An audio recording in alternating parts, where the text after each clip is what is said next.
Do you ever find yourself saving loads of money and being really frugal, only to then take your finger off the hose and spew a load of money on online shopping? Yeah, me too, except I threw £140 million at footballers.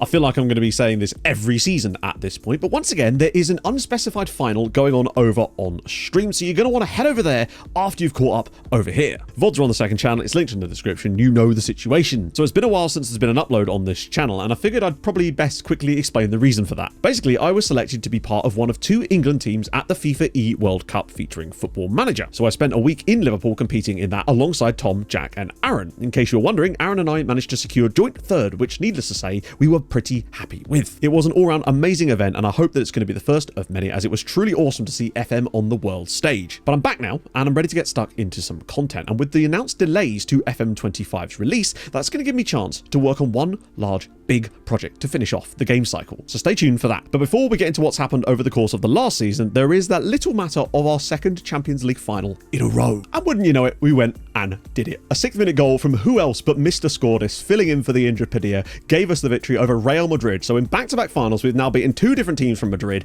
and got ourselves back-to-back Champions League finals. And of course, with that, that meant that our unbeaten run continued into the future and into this season, more importantly. So we came into season 24 of Building a Nation with Sirens of Malta off the back of back-to-back Champions League victories. It's like buses. We wait 23 years for them, and then two of them come along at once. But we had the little hiccup this year of it being our first season having 7 teams in Europe, and it really was just going to be a case of buckle up and prepare for a bumpy ride. But before any of that, we continued splashing the cash this year as we ploughed £140 million into new squad players, as some of our key players were beginning to age out of the team, and we want to replenish the ranks with some new fresh faces that could hopefully guide us into the future. But in order to finance some of that, a few players had to leave the club to make that happen. So let's talk about some of those outs. The first major one was Salim Kadri. Now, this was always part of the plan for the 32-year-old Algerian international. 135 caps as well is extremely impressive. £36 million to Al Ahly. It's still tough for us to get decent money for our players. There just seems to be this hard ceiling now on what other clubs will offer us. Not like there was before where we could get like 150 million pounds for our players. We simply cannot get that kind of money anymore.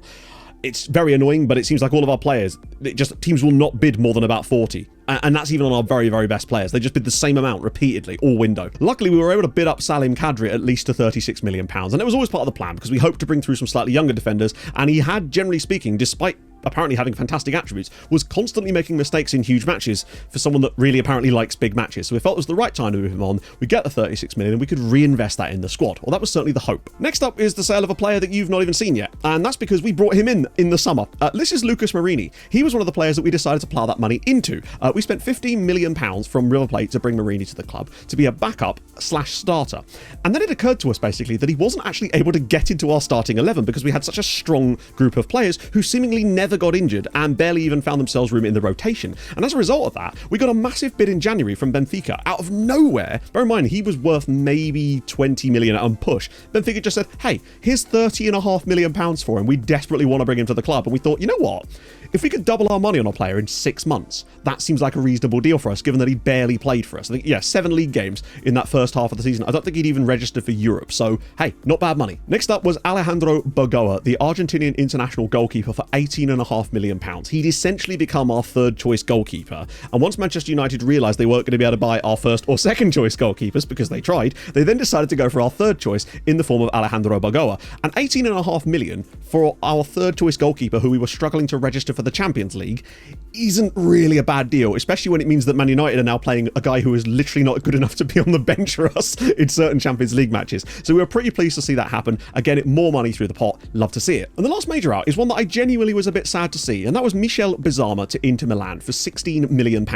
But initially, the bids were like £5 million, and we did manage to auction them up all the way to £16 million, which I was very, very impressed with. I wouldn't normally have wanted to sell him at all. However, he basically tried to force his way out of the club, was going to FRT us and lose him for free. So it was a shame because we really liked him being our backup, and he's been content to do so for much of the last 5 or 6 seasons. But it looks like he finally just wanted that first team football, and I couldn't really begrudge him that. And to be fair, he has hit the ground running for Inter.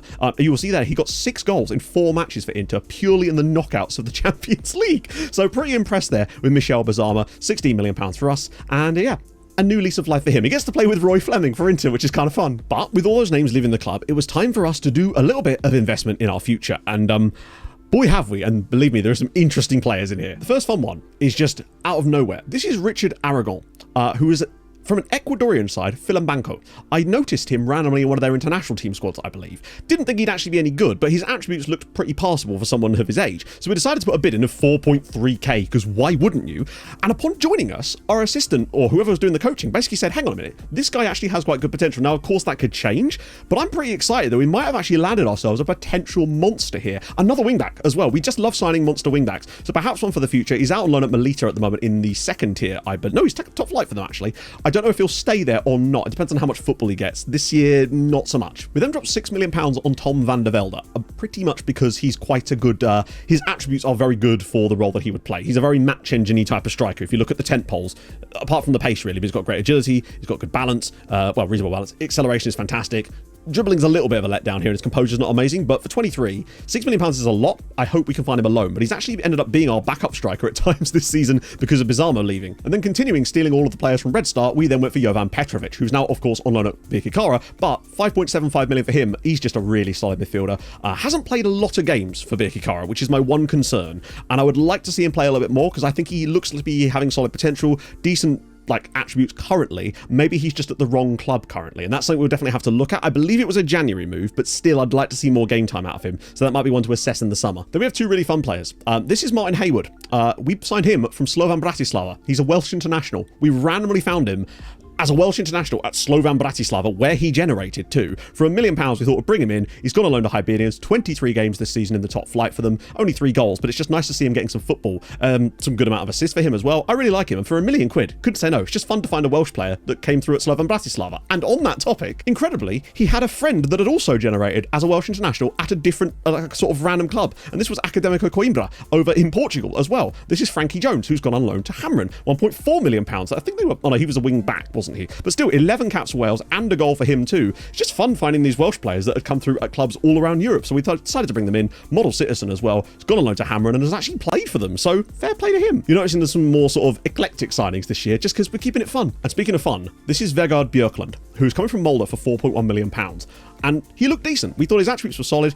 But this year, he has had the glow up of all glow ups. This bar here doesn't even do him justice. The amount of progression he's made, which we could just see from his attributes, because we didn't think he was anything special. Look at the value on him. He also won the Next Gen award. He was #1 on the 31st of March Next Gen list. We couldn't believe our eyes. He's considered a wonder kid now. Something about this guy has just exploded, and he's had a fabulous year on loan at Birkirkara. Maybe he doesn't have that ceiling, but 18 caps for Norway already. What a player for 4.1 million. That's really good value for Norway. We then also dumped £10 million into Dan because we thought he looked like a very good Segunda Volante type of player. With that fantastic passing, reasonable work rate, we just liked him quite a lot, and he was just straight up called Dan. £10 million perhaps was a little bit much, and the fact that he's interested from some other clubs might allow us to potentially do some big moves, particularly as he's 29, and it might be worth us shuffling him around a little bit as he hasn't been as impactful as we would have liked, though he does love big matches, so there is that. And then we have this chap here. This is where things get very interesting. This is Tehevari Huri. Now, he's French now, but when we found him at Montpellier, he was Tahitian, and I just really wanted to sign a player who was Tahitian. He was born in Tahiti. He obviously has French nationality because they all do. But I was so hoping that he would declare for Tahiti officially and we'd have a Tahitian one. I don't know if he's a wonder kid, but still has 5-star potential. We have paid £20 million up front for him because, again, his Tahitianness made him worth more to me. It's $28.5 million in total, which is a massive overpayment, I grant you. Hasn't even really played for Valletta this season. My only hope is that we can somehow convince him to declare for Tahiti instead of France, because I don't think he's ever going to get in the France national team, and I hope that he doesn't hold out hope for it, because he'd be such a fun player to have to play for Tahiti. It'd just be so cool. Speaking of what £30 million gets you, it also gets you Roman Ibanez from River Plate. We spent £30 million on him. This was basically where we ploughed most of the Kadri money. As much as I showed you Marini earlier, he was more of an afterthought. The main guy we were after was Roman Ibanez, because he was 7 years younger than Kadri and did a lot of the same things, although he has settled for being a backup role mostly for us this season, but he's got good physicals, reasonable technicals. That's where he really does lack a little bit. The aggression's not great. He's a physical monster, but his technicals aren't amazing, and as a result, he's been kind of relegated to being a backup rotation option for us this year. But what an option to have, and he's never complained about it too, which is pretty solid. But £30 million is perhaps a little bit much. We also brought in Pablo Mora on a free transfer from Club America. Hasn't played a lot for us this season, but my hope is, given that he was wanted a little while ago, we should be able to move him on in the summer for 10 to 15 million quid, which is just nice free money, isn't it? Then we continued our sort of taking of Montpellier's youth products when we found a 16-year-old goalkeeper who at the time already had 3 caps for Canada, and we checked they are real caps, not the fake ones you get because of the reusing of IDs. They were legit caps, and to have 3 caps for Canada at 16 as a goalkeeper was very intriguing to us. It cost us £18 million, but I don't know, we just felt there was something fun there. Great determination, which is always nice to have. Media friend, he's got good technicals. He's only 17 years old as well. He's gone on loan to Hibernians, but he hasn't actually played yet. So it's something I definitely want to look at, is finding him a move where he's actually going to play. It's going to be super crucial to his development, but I think there's a great player there. 18 million is a bit much. Now we come to a really, really fun one. This is Surabadi Hajarawan, who is a Thai international at 18 years old. But when we found this guy, I believe it was a year or two ago, like 18 months, he was like 16. But the key thing was, when he came through our recruitment focus, of all places, he had 2.5-star CA, which was scary good, and seems to have the potential to go with it. We paid £700,000 to Bangkok United to bring this chap in, but 10 goals in 18 caps for Thailand. He is ridiculously good, and as a result this year has actually played some games in the first team for us. Him and Cortege are kind of battling over being the next Padilla, basically, so I feel like the future is bright there. Look at the value on him already. I think this guy could be a genuine monster, which is super exciting. Balanced personality, media friendly, not sure what that means for his professionalism, but we hope that it's high. And as it happens, that actually is our last signing of this period, but it was a lot of money spent on a lot of players that you're probably not going to see immediately, but we felt there was room for us to spend a little bit more cash. Hojarawan will definitely feature, and has over the course of this year, even got himself an assist and some nice games in the Asian Cup for Thailand as well, where they seemingly did reasonably well. I'm just one of those people, if I see a player who's got a nationality that you don't always associate, not that Thailand is bad at football by any means, but it's just so much fun to find these guys that are actually potentially good and from these kinds of nations. We even tried to sign a North Korean at one point. Approach to sign. It's not like there'll be any compensation. How are they going to chase me? Like, who am I paying compensation to? Fearless leader?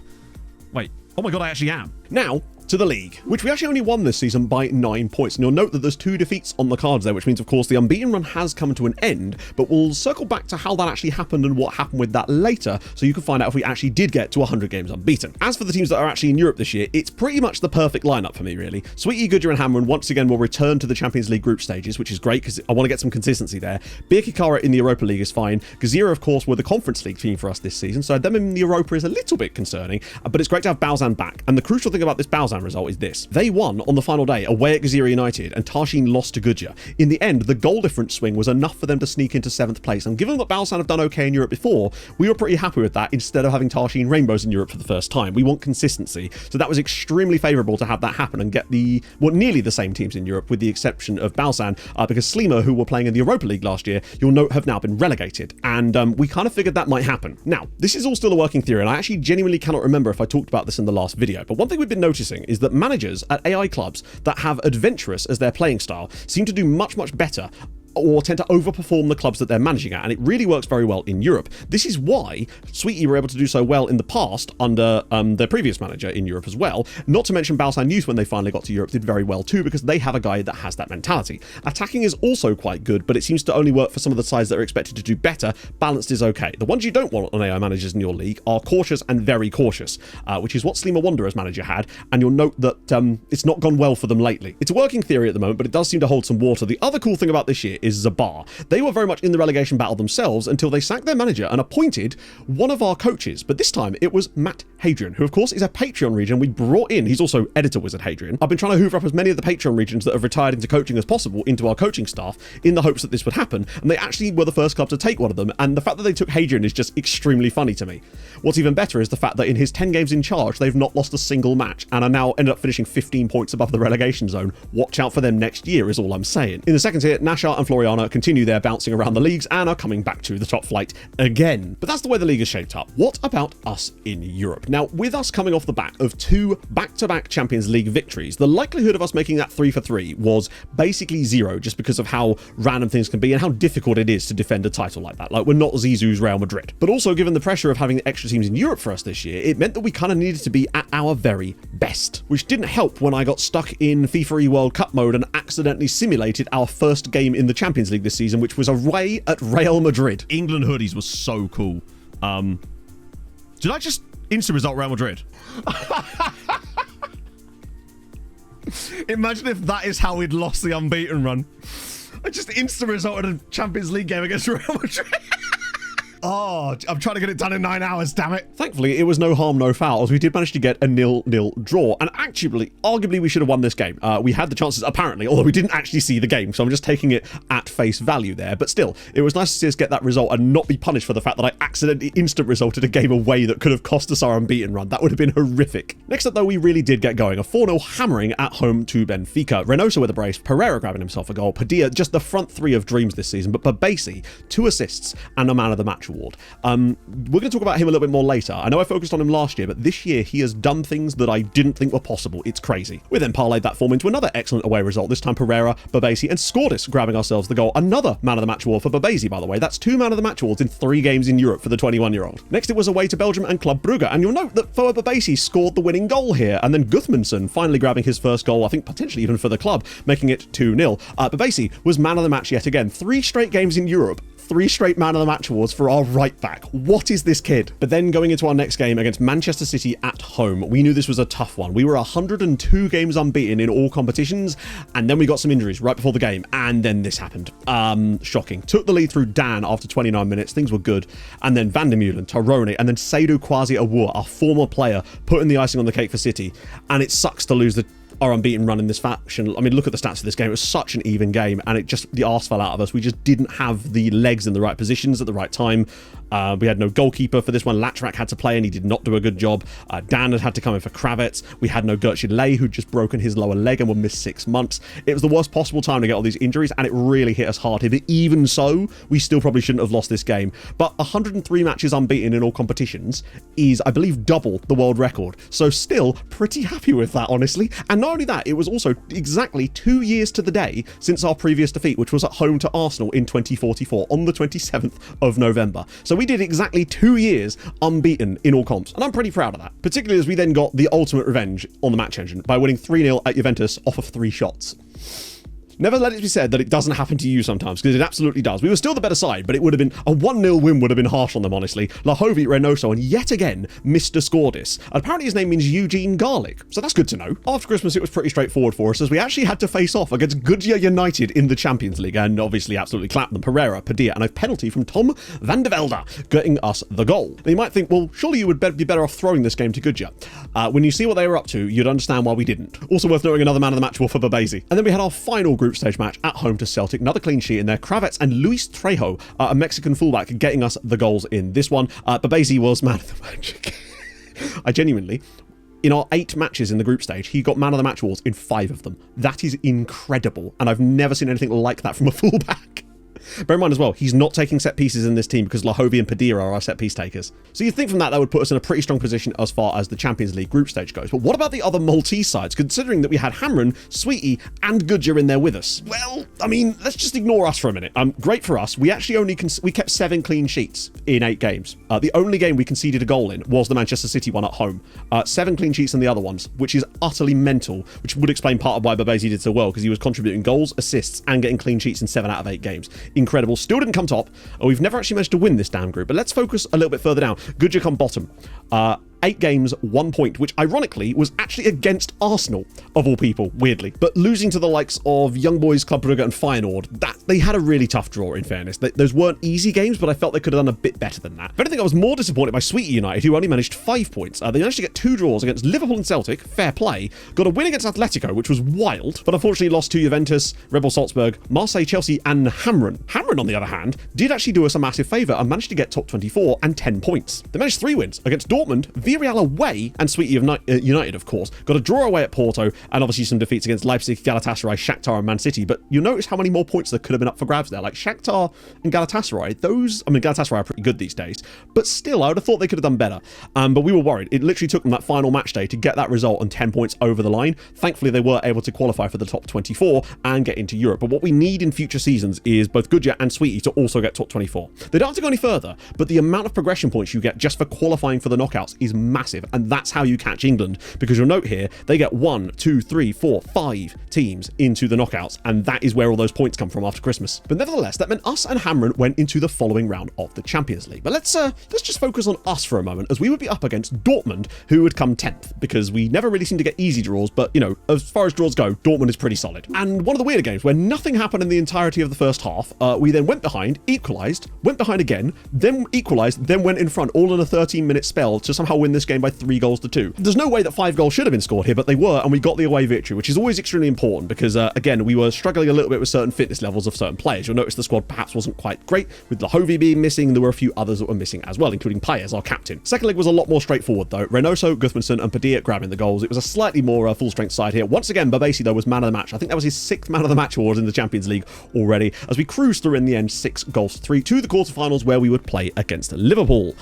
And this is where things go a bit interesting. First leg, bang. 3-1 victory. We were 3-0 up at half-time and absolutely cruising. Brace from Reynoso, 1 for Kravitz, destroying Liverpool. Left, right, and centre. I don't know if I can show you this. We dominated the first half of the game. They got a very lucky goal with a deflection that bounced straight into the path of a striker who's literally in front of goal, but it happens, right? But we just did nothing. We flatlined after half-time. For whatever reason, something they changed that we couldn't compete with, and it destroyed us. But 3-1 we felt was pretty solid to take to Anfield. In the period between the two games, both Gertjelay and Ivan Kravitz, despite being rested for the game, still managed to pick up injuries, which would see them miss that second leg, and it kind of just snowballed from there as we lost 4-0 at Anfield. Those first 2 goals as well, it was just one of those games when you can just tell that nothing is going to go right for you on the game. Now, we weren't good in this match, and over 2 legs, Liverpool in the end were the better side. Fair enough, right? But it's just one of those FM games where you're just watching it going, oh Christ, everything's a missed tackle, every pass is misplaced. It just happens like that. And the fact that, you know, it was so close as well. Like, we got 12th minute, 32nd minute. But yeah, once we got to extra time, it was kind of all over for us. Then we tried to make some changes. We just had no depth because of all the injuries. It didn't help that Padilla then went off injured after he'd come on to replace another player after he was injured as well. That then left us with 10 men. It was just a bit of a disaster. And it did see us drop out of the Champions League for the first time, actually, since, well, a while ago, I think. Basically, we won back-to-back. So out the quarterfinals, disappointing. But we knew that it was going to be tough to do back-to-back Champions League win. Back-to-back-to-back. That's just almost unheard of, frankly. So we were bound to have a game like this eventually, and the injuries just hit us at the worst possible time. The cabbie was asking about FM, and Jack described it as the following, which I think is probably the best ever definition of FM. It's like chess, but the pieces have free will, and they're sometimes shit. But what about Hamren? Well, incredibly, they actually got a draw in their home game against Atletico de Madrid, with El Badouari grabbing them a goal. Unfortunately, in the second leg, it wasn't quite so easy, as they went down by 3-0. Rayfield and Rodrigo Antonio getting them the goals. But the fact that they took a draw there, it's more coefficient points. They got to the knockouts, which is great. It's the second time in this save someone's done that. We're pretty happy with that. I just need to see Sweetie and Goodyear trying to do something similar, basically. That's what's really going to be crucial. But that, of course, ended our run in the Champions League. It's going to be a Chelsea-Man United final as well, which means even more points for England. And England's year has been wild, frankly. They've really have just gone, screw you guys, we're just going to get 1,000,000 points. So you know all about what Hamren and Sweetie and Goodyear have been up to, considering most of it isn't very much. But what of the 3 other teams that are scattered amongst the Europa League and Europa Conference League? First up, we had Slima and Birkirkara in the Europa League. And it was kind of a yin and yang kind of performance. 6th place for Birkirkara, 5 wins, 2 draws, and only 1 loss as well. Very impressive. Dnipro, Brumberg, Linfield, Sparta Prague, and PSV Eindhoven as well. Draws against Crvena Zvezda and Newcastle away. Only 1 defeat, which was against Spurs. So pretty damn impressive. Especially Spurs came 18th. How do they do this? But still, all round, very, very good. Less could be said about Slima Wanderers, though. They weren't equipped for Europe. They did get 1 major victory against Real Sociedad, a couple of draws in there against Genk, but Shamrock Rovers at home, you've got to be winning those kind of games. Did have some tougher away games in there too, but they were never likely to qualify, and that's why I'm kind of glad they got relegated, honestly. Bringing teams to your shopping centre, which is where they play their football, just not ideal for a Europa League level football, sadly, but that really did cost us points. But of course, that meant Birkirkara into the knockouts got to skip around as well. And in that knockout round, they would, however, end up playing against 14th place Olympiacos, who've haunted Maltese clubs in the past, most notably Sweetie United. Not that it mattered to Birkirkara, as they got the 2-1 victory away from home, but then so did Sweetie United. Second leg, though, they managed to get themselves a draw this time, Richard Curtis with the goal to push them through to the quarter-finals, where they would face off against Slavia Prague. And we thought that was actually a relatively winnable tie for them, especially after winning the home leg through the newly fit again Vladimir Stava, gave them the lead, and if they were to get through, they would face the winner of Nice and Ajax. And we thought, you know what, there's a chance there, until there wasn't. wasn't, as they lost the second leg 2-0. A frustrating one where both legs were very, very close, and it was just small margins. It's such a shame, though, because I genuinely felt like if they got past Slavia, there was a real chance, even against someone like Ajax, especially as Slavia then went on to beat Ajax, reached the final where they would lose to Sporting in the end 2-1. But still, what a result for Slavia Prague going that deep. That could have been Beki Kara. That, of course, just left one team in Europe, and that was newbies to Europe, Gzira United, who, of course, had to play in the Conference League playoff round in order to get in. And I know I said I wasn't going to bore you with fixtures and scorelines from this anymore. I have to show you this because in the playoff round, they beat Austria Vienna 11-2 on aggregate, including a 9-1 home victory. But the thing is, it wasn't a fluky result. I mean, 9 perhaps is a bit much. They still had like 5 XG against them, which is utterly wild. So absolutely rocked their way into the Conference League. And we thought, you know what? Maybe they've got something, especially as West Ham faced Lyon at that exact same playoff round and were beaten, which means that England didn't have a team in the Conference League this season, but they'd still be treated as if they did. Great chance for us to catch up some ground. Although, as you've seen in the Champions League, perhaps it's not as easy as that. But in the Conference League phase, it got even better. Gzira United, out of nowhere, win the Conference League. 5 wins and a loss in there. Their 5 wins, though: Boavista away, Puskás, Rheindorf, Altach, another Austrian side, Cluj and Flora Tallinn. The crucial thing, though, on the final day, they beat Boavista away, and that was enough to claim top spot from them. So what a result. They just had the one defeat in there, which was to Rapid Bucharesti at home. I don't know either. They just clearly weren't feeling it. I think that was literally their first game, and then they just went 5 for 5 after that. Incredible scenes as they win the damn group, and you do, I believe, get some bonus points for that, and that, of course, pushed them through to the next round, where they would get the pleasure of playing against 12th place Osijek. Not an easy task, but one I felt they could handle, and they proved to be able to do so relatively comfortably. Lucas Carlson, our Finnish DM out on loan there, weirdly managed to grab 2 goals in a 2-1 victory, which was then followed up by a 1-0 victory at home thanks to John Dominguez, a player that you're going to be seeing a little bit more of later because he's the guy I want to highlight from the loan farm this year. That would then set up a tie against Scottish club Aberdeen. We felt it was winnable but difficult, but they apparently disagreed as they went to Aberdeen and won by 2-0. Van Meegem and Emmanuel Mbar, who just managed to find himself a new loan, went out there and grabbed a 2-0 victory. They made it much more difficult for themselves in the home leg, though, unfortunately relying on extra time and Jurovic to get them through despite losing the home. What a weird result that was. But that would then put them through into the semi-finals of the Europa Conference League, where they would play against Lechia Warszawa of Poland for a chance to play either Konyaspor or Lyon in the final. They then did narrowly lose 4-3 in Poland, though, but they were the better side on the night, and we felt in the home leg anything could happen. And anything did, as they won 4-1 against Lechia, Leo with a goal, 2 goals in fact, and Bar and Dominguez grabbing more goals for them as they reach a Conference League final. I think this was their first ever season in Europe, so to go all the way to the Conference League final is incredibly impressive for them. But they've got a really nice team assembled there, and they will be playing against Lyon today over on stream in the Conference League final. Can they be the first team other than Sirens to finally win another European trophy? It's gonna be tough, and I do believe that Lyon are probably still the favourites, but you never know what can happen. Surely one of these days we're just gonna get a lucky win in a final for one of the other teams. It would be massive for them. Wouldn't mean a great deal because they're going to be in the Europa League anyway next year as far as that goes, but it would be massive for Maltese football to see someone like Gzira win it, of all people. Unfortunately, it's not been the strongest year as far as coefficient goes. 15.571. Now, obviously, that could grow slightly more. In fact, it will grow a little bit more just for Gzira playing in that final. There is the potential that we could get, I think, a little bit closer to 16. We've still outdone Germany and Spain this year, which is saying something, because Spain are directly behind us, but Italy and France have been much better. England, despite not having West Ham playing any Conference League matches in the groups or further, still managed to get 23 points. Imagine how many points they'd have had if they'd actually got West Ham into the groups, because they would have got at least 3 or 4 more points just from that alone. It's actually kind of scary. And of course, that does stretch the gap up to 20 points now. England are looking insurmountable. We're still sitting pretty comfortably in second at this point right now, showing no signs of dropping out of the top 4, which is the crucial thing right now.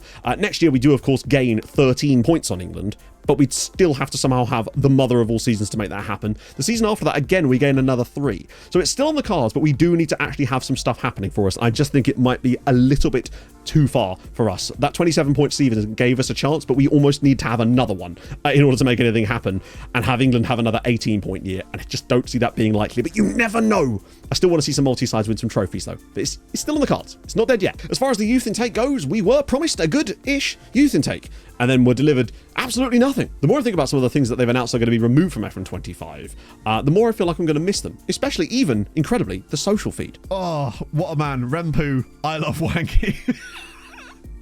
I realise it's wanching.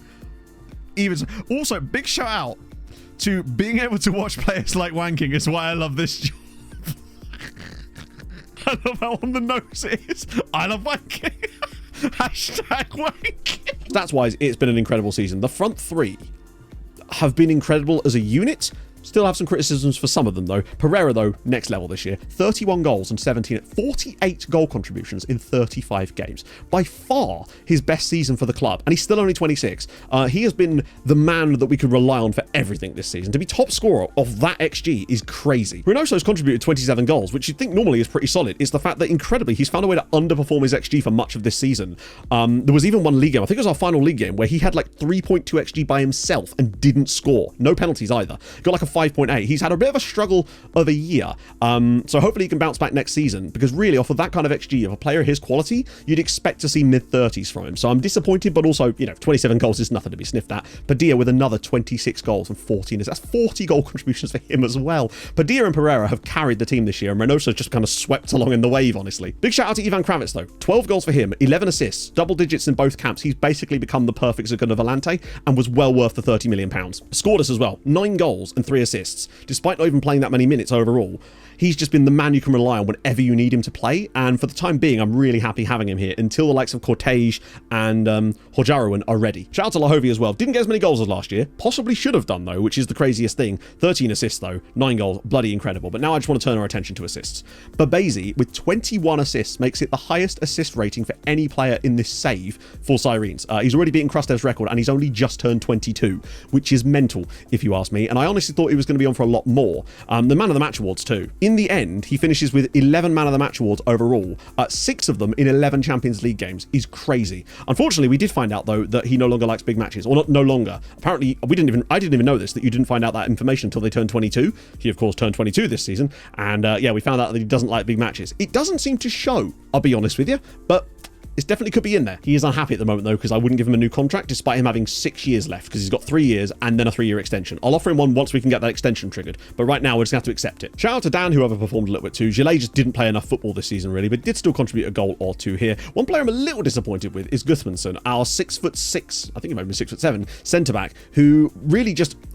He didn't score enough for a player with 20 jumping reach from corners. He is 6'6", but 20 jumping reach. He's got to be scoring a few more than that, really. But I really do like him. And look at the way he's developed over the course of this save. £2.6 thousand well spent for the 26-year-old. And he's basically the reason that Ibanez can't get in the team. I just want to quickly take you through the starting 11 again, as this is generally speaking how we've set up, with the exception of course, Gillet being the one that's playing here. But this has pretty much been our starting lineup if the squad is fresh for most of the season. Ibanez has been mostly a backup.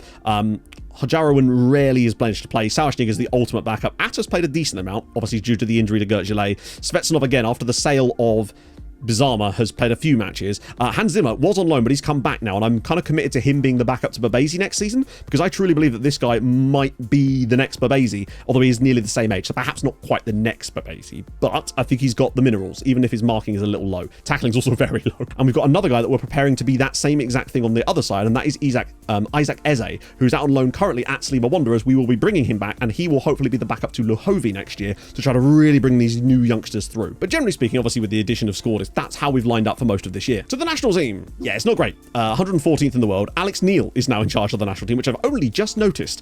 It's not been a great time for them. They had Nations League. It didn't go supremely well. They didn't get relegated from it, thanks to results against Estonia, pretty much. Like, they got a win against Estonia, a draw against Estonia, and a draw against Montenegro, but it wasn't even close in this group at all. And their Euros qualifying group doesn't look any easier, honestly. Like, they've got Israel in there as well, with Croatia and Sweden. I think the likelihood of coming bottom is actually pretty strong here, which is a shame after all their top work from last time. But it was always going to be tough for them. At least they qualify for 1 Euros. And at least we got to manage them, right? We wouldn't be able to do that next year, unfortunately. In other news, and people on stream haven't even seen this yet, we're getting a new stadium. £70 million. This is one of my favourite lines of all time, by the way. Will cost around £70 million, although this figure will be offset by the £3.9 million the club will be receiving from selling our current stadium. They are naming it after me. We'll obviously change the name to something better once it's built. But this thing is just hilarious. It's a bit like saying, hey, I'm buying this new £100,000 Mercedes, but don't worry, I've got £500 scrap value for my Ford Fiesta. Like, what difference does it make? Who am I kidding? I got 150 quid scrap value for my Ford Fiesta. Point being, it's definitely cost us a lot of money, and we are going to have to be careful with that, given that they are just paying for it out of our pocket. Now, we are getting a stadium sponsorship, but we won't probably get any money from that until it's built, and that's not going to be for 2 years. So now it's time for the Loan Farm, which, despite me saying literally every year for the past 3 that it's going to get smaller, has just got bigger. We're now up to, I believe, 284 players. It's gone up by another 25 since last season. And this is just down to my inability to stop signing footballers. I can't help myself. We continue doing it. There's at least another 30, 40 coming in this summer. We just see players and go, ooh, piece of candy, and then just bring them in. But I wanted to draw your attention to a few players, particularly this year. Obviously, I show Pogacar every year, and I will do so again, because he is 4-star current ability at 22 on loan. It boggles my mind that he's actually willing to stay out on loan. I believe he is up this summer, so there is a chance that he comes back this summer if he doesn't want to stay. I really hope he stays, because we actually don't need him right now, because he plays in a role that we literally don't use. Obviously, we'd find a way to use him if he did come back, but it would kind of suck because he's so useful for Goodyear. Another news, Valenhout, of course, still doing bits. Chosen 1 still doing bits. Now, as far as goal scorers go, there's been a lot of second-tier sides that have actually been doing that. Now, I don't know why it's showing it like that, but needless to say, this is the guy I wanted to highlight. This is John Dominguez. He's pretty much the reason that Gazira have done so well this season. 9 goals in 13 in the Europa Conference League and 10 in 22 in the league. 19 goals overall. He's a very well-rounded striker. He's fast, he's got good dribbling, which is all good for the match engine. His agility and balance are reasonably good as well. We really like him. He's only 22 years old. He actually does have like 4 and a bit star PA. You just can't actually see it because it's doing that stupid thing. One sec. Oh, it's come down now because he's turned 22. If that does happen to you, by the way, if you go into reports, go to scout report and then flick back, it will reveal the information to you again there. But still, all-round very good player. Well worth the loan. Hopefully he sticks around at Gazira and gets to play for them in the Europa League next season, because that's exciting. And hopefully he gets to do it having won the Conference League, because that's the plan. Any chance they have of success is going to come down to people like him and Nbar. One player you wouldn't have seen me mention, though, is our, well, shining hope as far as strikers go, and that is Tabakadu at Goodyear, who's actually only managed 9 goals this season, none in the Champions League, which is very disappointing. But, yeah, and only 9 in the league.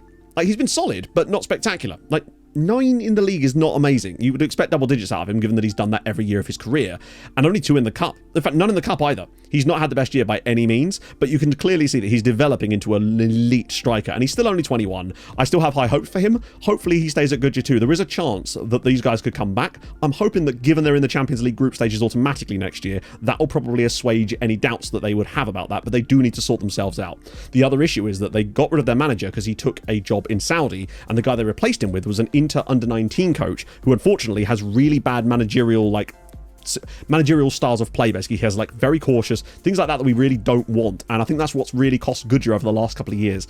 The sooner they sack him, the better, really. As far as finances go, we're okay money wise, but you can see last year £67 million loss. We'd got that down to like 16 million, but of course then the board went, hey, 70 million for a new stadium. Yes, please. Now, they did dump in £21 million of cash themselves to offset that slightly, but it has still cost us money. Now, I don't know if the stadium stuff actually counts against FFP, so I'm still not sure how we're kind of dealing with that at the moment. We're still 57 million above it right now. That number is kind of, difficult to judge right now. So hopefully this year we'll be able to keep on top of that. We may have to be a little bit more frugal this year, but I feel like the money we've spent in the last 2 seasons has kind of set us up nicely for the future. And the future is looking bright, because our plans for next season are pretty simple. We need to win the Champions League again next year, because at the moment, the other teams are not really pulling their weight. I would like to hope that in the Champions League this year, we could get 2 of the 3 other Maltese sides to qualify with us for the top 3, even if they're 23rd and 24th. That's all I care about. They'll have had a second year in it. They'll have a lot more money coming their way. The prestige for qualifying for it is really helping. Hopefully they'll be able to bring in a few more quality players in that period as well, and can really build themselves up to go again for next year. Particularly as we've got the perfect lineup of teams in Europe, I'm excited to see how they could do. We kind of need to do a lot better next year, and given we've got more teams in, I don't think we're going to get the luck of England not having a team in the Conference League this year. It just seems very, very unlikely, but hey, you never know. So join us over on stream right now, where we're going to be watching, of course, Gazira's Conference League final against Lyon. Can they go and make history? God, I hope they bloody can. And after that, we're doing some fun little transfer business, because we've got some interesting stuff that we want to do over the summer, including pretty much refitting our entire staff, because that's something that needs to be done. So if you've enjoyed this video, drop a like. That would be glorious. If you're new to the channel, subscribe. That'd be wonderful as well. Big project coming up in the next, well, month probably. It's going to take me a while to do this, maybe even longer, but we will see, because we have got the time. So I'll see you guys over on stream. Hold your gun, capybara. Bye bye.